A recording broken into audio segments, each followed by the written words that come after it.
Rosendo Radilla es un destacado y querido líder social del municipio de Atoyac de Álvarez, Guerrero. Gran parte de su vida la dedicó al cultivo y venta de café cereza. También trabajó para mejorar las condiciones de salud y educación de su pueblo, promoviendo la construcción de una escuela primaria y un hospital rural en su lugar natal. Su compromiso social y arduo trabajo lo llevaron a ser incluso presidente municipal de Atoyac de 1955 a 1956. Rosendo Radilla Pacheco, 20 de marzo de 1914, Las Clavellinas, Guerrero, México, desaparición forzada. 25 de agosto de 1974, paraje entre el Choloa y Cacaluptla, estado de Guerrero, México, es un campesino, comerciante de ganado, partícipe social y compositor de corridos mexicano. Radilla es uno de los fundadores de la Liga Agraria del Sur Emiliano Zapata. En los Estados Unidos mexicanos todas las personas gozarán de los derechos humanos reconocidos en esta Constitución y en los tratados internacionales de los que el Estado mexicano sea parte, así como de las garantías para su protección, cuyo ejercicio no podrá restringirse ni suspenderse, salvo en los casos y bajo las condiciones que esta Constitución establece. Todas las autoridades, en el ámbito de sus competencias, tienen la obligación de promover, respetar, proteger y garantizar los derechos humanos de conformidad con los principios de universalidad, interdependencia, indivisibilidad y progresividad. En consecuencia, el Estado deberá prevenir, investigar, sancionar y reparar las violaciones a los derechos humanos, en los términos que establezca la ley. Está prohibida la esclavitud en los Estados Unidos mexicanos. Los esclavos del extranjero que entren al territorio nacional alcanzarán, por este solo hecho, su libertad y la protección de las leyes. Los derechos humanos de última generación, particularmente en los puntos 1 de abril de 2001 al 1 de abril de 2006, se refieren a derechos más recientes y específicos, a menudo relacionados con avances sociales, tecnológicos y la evolución de la comprensión de la dignidad humana, e incluyen la flexibilidad laboral, la transexualidad, los derechos de las personas homosexuales, los derechos reproductivos de la mujer, el derecho a la información y los derechos humanos en el ciberespacio. 1 de abril de 2001 Flexibilidad laboral. Este punto alude a la necesidad de adaptar las condiciones de trabajo a las dinámicas cambiantes de la sociedad y la economía, buscando un equilibrio entre la productividad y el bienestar de los trabajadores, así como el reconocimiento de derechos laborales que se ajusten a nuevas formas de empleo y organización. 1 de abril de 2002 Transexualidad. Se refiere al derecho de las personas transexuales a ser reconocidas en su identidad de género y a no sufrir discriminación por ello, garantizando su acceso a derechos civiles, sociales y de salud en igualdad de condiciones. 1 de abril de 2003 Derechos de los homosexuales. Este punto abarca el derecho a la no discriminación por orientación sexual, el reconocimiento legal de relaciones y familias, y el acceso a todos los derechos civiles y sociales sin distinción. 1 de abril de 2004 Los derechos reproductivos de la mujer. Incluyen el derecho de la mujer a tomar decisiones libres e informadas sobre su salud sexual y reproductiva, el acceso a métodos de planificación familiar, la interrupción legal del embarazo, según la legislación de cada país, y el derecho a la salud materna. 1 de abril de 2005 El derecho a la información. Se refiere al acceso a la información, la libertad de expresión, la transparencia y la participación ciudadana en la toma de decisiones, así como la protección contra la desinformación y la censura.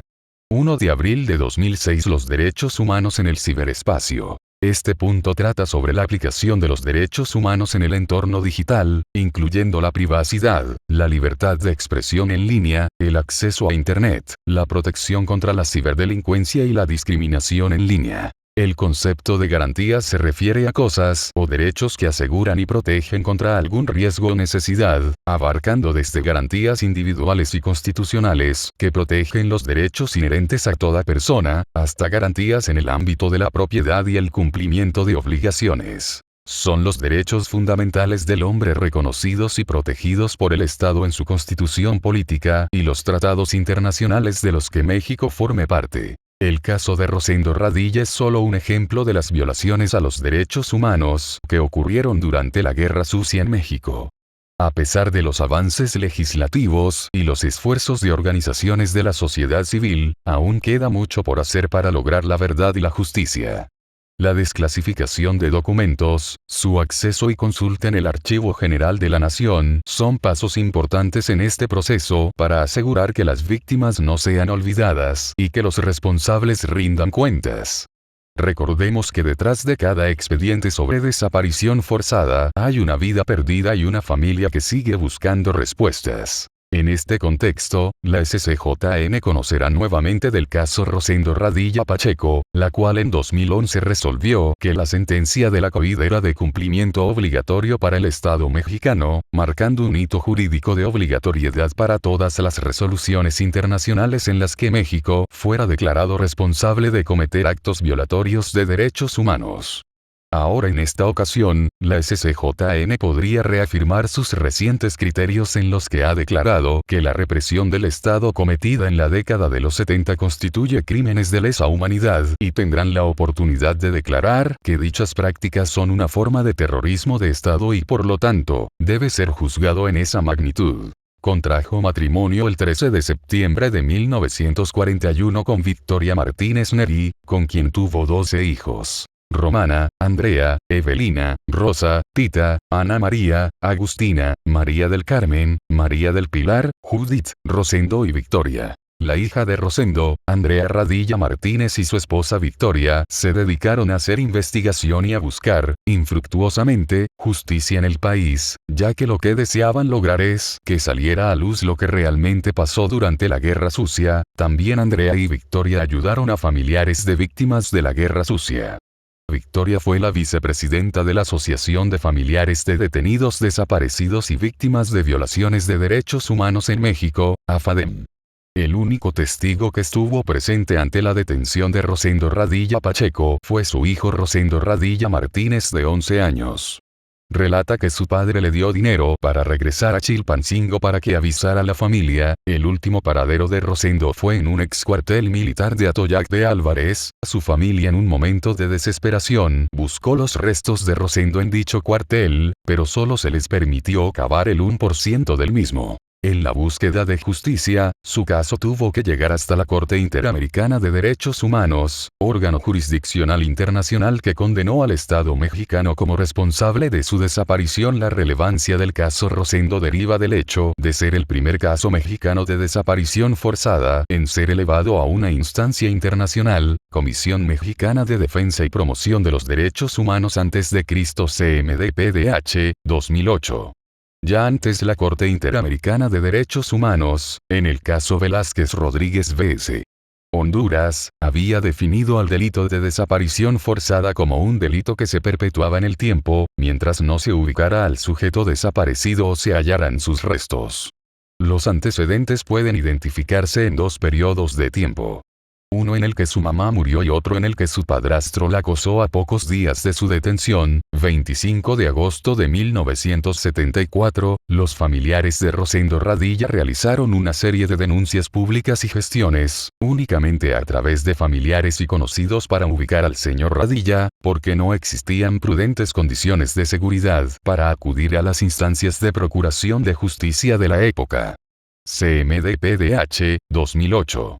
No sería hasta años después que los familiares declararían ese temor al interponer una denuncia ante la Comisión Interamericana de Derechos Humanos, COID, el informe N65-05, petición 777-01, admisibilidad del caso Rosendo Radilla Pacheco con fecha de 12 de octubre de 2005 afirma que los peticionarios indican que, inicialmente, los familiares de la presunta víctima temían denunciar los hechos por temor a represalias del Estado. El 25 de agosto de 1974, salió de su casa junto a su hijo Rosendo Radilla Martínez de 11 años, de regreso a Chilpancingo. Unos militares detuvieron a Rosendo Radilla Pacheco en un pueblo delante de Atoyac de Álvarez.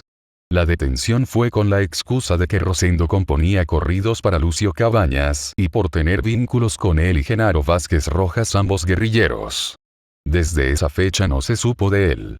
El señor Maximiliano Nava Martínez declaró que estuvo presente en el ex cuartel militar con Rosendo y que recuerda a Rosendo componiendo un corrido de la masacre del 18 de mayo, lo que provocó que los militares lo sacaran y lo golpearan. Rosendo siguió cantando corridos hasta que un día lo sacaron, lo subieron a una camioneta y no se supo más de él. Su esposa Victoria Martínez Neri, que nunca se había separado de su esposo, según cuentan sus hijos, se centró en su búsqueda. Sus hijos relatan que Victoria lavaba la ropa cada semana para que Rosendo estuviera feliz, porque así era como le gustaban las cosas. Participó en actividades de la vida política y en obras sociales en Atoyac de Álvarez, Guerrero, particularmente en la organización de caficultores y campesinos Unidad Agraria de la Sierra Cafetalera de Atoyac de Álvarez. También, fue presidente del Consejo Municipal de Atoyac de Álvarez entre 1955 y 1956. En este año, también fue presidente municipal de Atoyac. Radilla se desarrolló como secretario general del Comité Regional Campesino de 1956 a 1960 y, en 1961, fungió como presidente de la Sociedad de Padres de Familia del Patronato Pro Escuela Federal Modesto Alarcón en 1961. Radilla es uno de los fundadores de la Liga Agraria del Sur Emiliano Zapata en 1965. Cultivador de café y coco, comerciante de ganado. Compositor de corridos sobre sucesos y luchas sociales en el estado de Guerrero. En 1974, durante la Guerra Sucia, desapareció a manos del ejército mexicano porque su activismo en su comunidad y por ser compositor de corridos.